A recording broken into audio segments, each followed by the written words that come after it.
And it's also applied to a group of Democrats who were active around 1835. No politics, you said. Oh, yes, I remember, Mr. Kieran. I beg your pardon. The next one from Mrs. H.E. Davis, 239 Gibson Street, Lowell, Massachusetts. Identify 5 of the following animals in literature. I'll name 7. The first is easy. Rosinante. Volunteers. Mr. Gunther. It's in Don Quixote. Yes. What is it? A donkey. No, that's not quite right, Mr. Kieran. That's the horse. He was thinking of Sancho Panza's. Yes, he was. I think I'll let that go, though. Between them, they got it. Mr. Kieran. Buck, B-U-C-K. Volunteers on Buck. Not Frank Buck, just Buck. You mean used in literature? Yes, following an animal used in literature. Well, I don't know how many times he was used. In The Merry Wives of Windsor by Shakespeare. An animal? Well, certainly it's mentioned. What animal is it in The Merry Wives of The Windsor? buck, the male deer? Really? Well, certainly. Well, is that his name? Oh, it's his name. I don't mean Buck used generically. Oh. That's a good word, generically. That's different. Is it Jack London? Yes, Jack London. Yeah. In what book, remember? Call of the Wild. Call of the Wild, yes. It was the dog. Thank you, Mr. Levant and Mr. Kieran. Between them, they got it. That's 2. The third, Dunder and Blitzen. That's really 1. Dunder and Blitzen. Mr. Kieran. Well, that's in that poem. It was the night before Christmas. Yes, what animal? The reindeer. Yes, 2 of the reindeer. All right. Don't be indignant, Mr. Kieran. 4, Nana. N-A-N-A. Nana. N-A-N-A. Nana. I can't keep on saying Nana, N-A-N-A all evening. Nana. N-A-N-A. The nanny goat. It's the North American Nana is newspaper a line. nanny goat, but that's not what I'm thinking of. Any of you remember Nana? It's the name of a French novel. Yes, but that's not an animal exactly. Well, Nana is the dog in Peter Pan. Remember the dog in Peter Pan? That's only 1 wrong. Now, the 5th is a tough one. Hamilcar. H-A-M-I-L-C-A-R. Last name Barker. Last name Barker? B-A-R-C-A. Hamilcar Barker. Well, that's a historical character. Well, Yes, but not an animal. Stick to animals. Mr. Gunther. I think, but I'm not sure that it's in one of the Tarkington stories. No, it is not. It is in The Crime of Sylvestre Bonnard. It's the cat in The Crime of Sylvestre Bonnard by Anatole France. That's 2 wrong. Captain Flint. Captain Flint.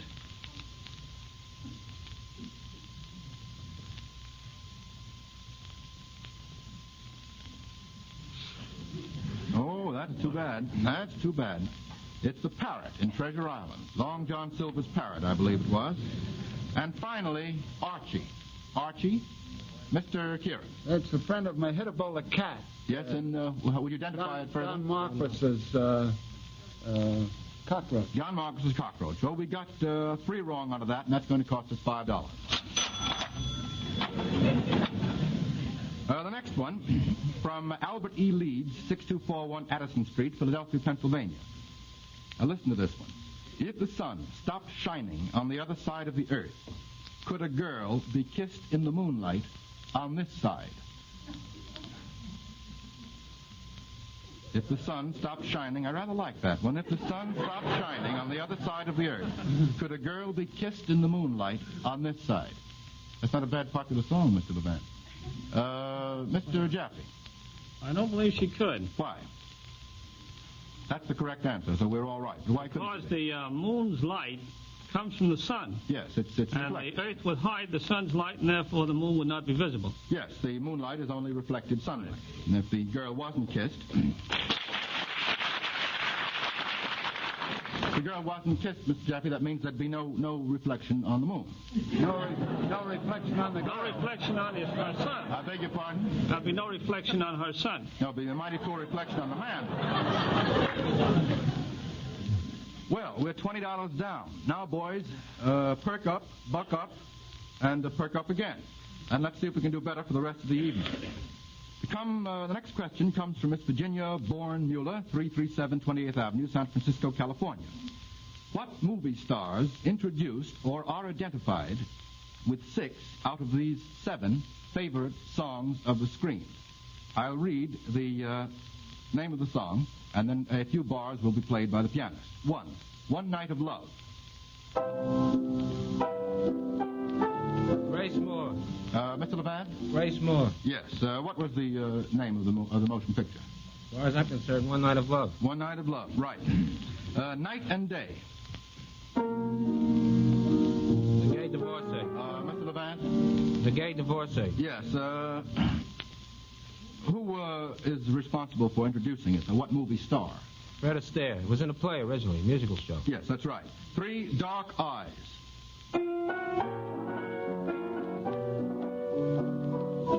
Mr. Levant? Well, is that in a picture? It's in every Russian restaurant. It's in every Russian restaurant.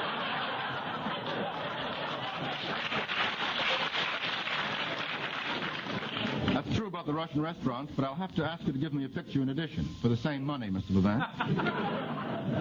Dark Eyes.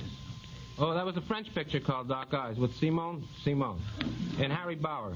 Yes. How many times did you say that? Simone. Oh, yes, that's right. I never saw the picture. Oh, we'll let you in anyway. Yes, it was also used by the Rich Brothers in a picture called On the Avenue. That's right. Okay on that. Donkey Serenade. Firefly. Firefly. And what star would you associate it with? Jeanette MacDonald or Nelson Eddy. I didn't see that. Jeanette MacDonald would be right. Alan Jones is the one you're thinking of. Jeanette MacDonald will do. 5, I'm falling in love with someone. Victor Herbert. Pardon me? Naughty Marietta. I'm falling in love with someone. Yeah, Naughty Marietta. What star? Jeanette MacDonald and Nelson Eddy. That's right. You stick to them and you're okay. I didn't see that one either. Didn't see that one? Don't you go to the movies at all? I don't like that kind of a picture. Don't like that kind of picture? No. Advertisement. 6, I love to whistle. All right. Deanna Durbin. I don't remember the name of the picture. We'll let you go on Deanna Durbin. Don't you remember the name It of was the the picture? last picture she did with Herbert Marshall, a composer. Yes, what was the name of the picture? Mr. Kieran, do you remember it? No, Wait a minute. School. Wait a minute. Hint with your lips, and I'll get it. Yes, here's a hint. Mad about music. That's right. Get it? Okay. And finally, someday my prince will come along. Yes, Snow Mr. White. Levant. Pardon? Snow White. Snow White and the Seventh Dwarf. 7 out of 7. Very good.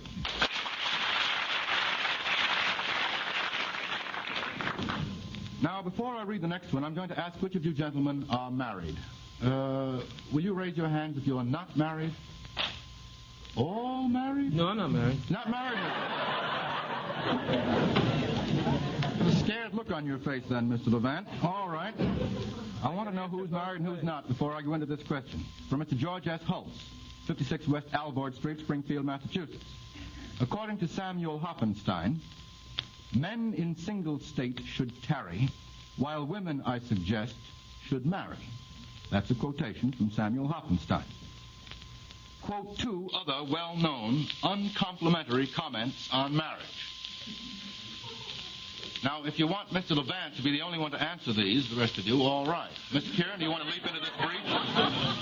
Mr. Kieran. well, I don't remember the whole of the Kipling thing, but it goes, you may write it on his slate or cut it on his card that a young man married is a young man marred. That's correct. That's one. We have to get one more uncomplimentary reference from any of you gentlemen, whether married, unmarried, or in between. You don't want to expose any private lives, do you? Oh, yeah, sure. We'll expose any given private life, yeah? Perhaps some of you can think of St. Paul's famous remark about marriage. To the Corinthians? Yeah. Picked right up, Mr. Kieran did on that one. How about it, Mr. Kieran? Do you let us have that one?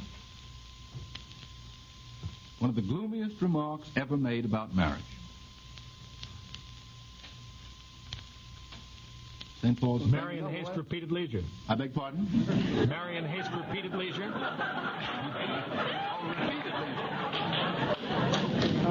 I'll let that one go, as a matter of fact. That's all right. Mr. Kieran. Swinburne has a couplet, marriage and death and division make barren our lives. That'll do. That'll do.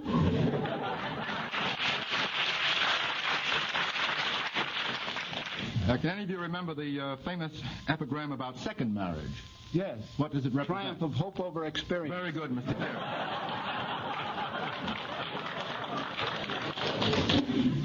Mr. Walter Orange of Denver, Colorado, wants you to identify 5 of these people. There are 7 altogether. Now, I'm going to have enough trouble pronouncing them, much less identifying them. The first is Miaha. Now, I'm not laughing at anybody here. Miaja. How do you spell it? Oh, you want me to spell it too, Mr. Gunther? M-I-A-J-A.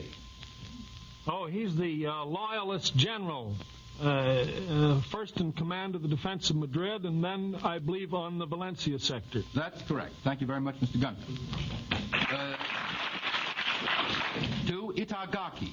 Itagaki. Mr. Gunther? He's the new Japanese Minister of War. Before that, he was Vice Chief of Staff of the Kwantung Army and was the author of the Manchurian Incident in 1931. Goodness gracious, Mr. Gunther, you're as good on Japanese as Mr. Kieran is on birds. Oh, no.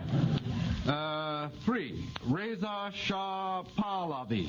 Shah of Persia. Are you Shah of that? Why, sultanly, sir. Oh, you're...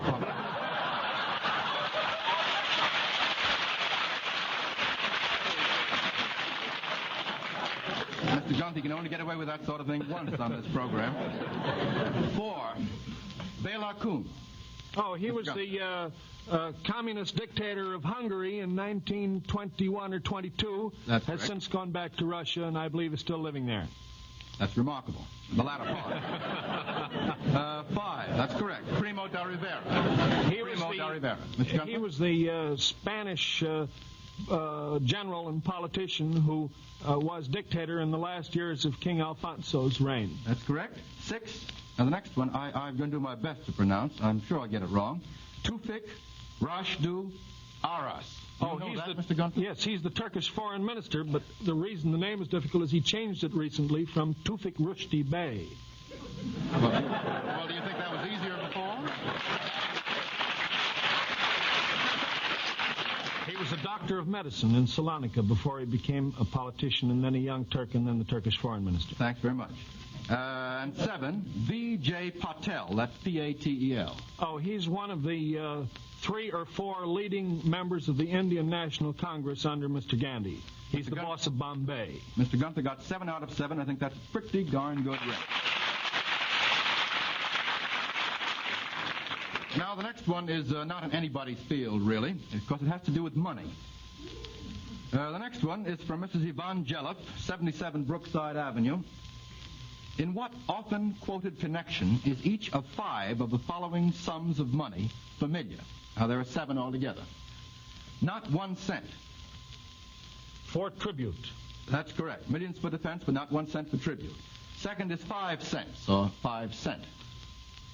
That was Mr. Gunther answering. Oh, not 5 cents for pericardy dead? Wasn't that the remark? No, you've got your sum wrong. Got your sum wrong, Mr. What Kieran. this country needs is a good 5 cents. That's correct, Mr.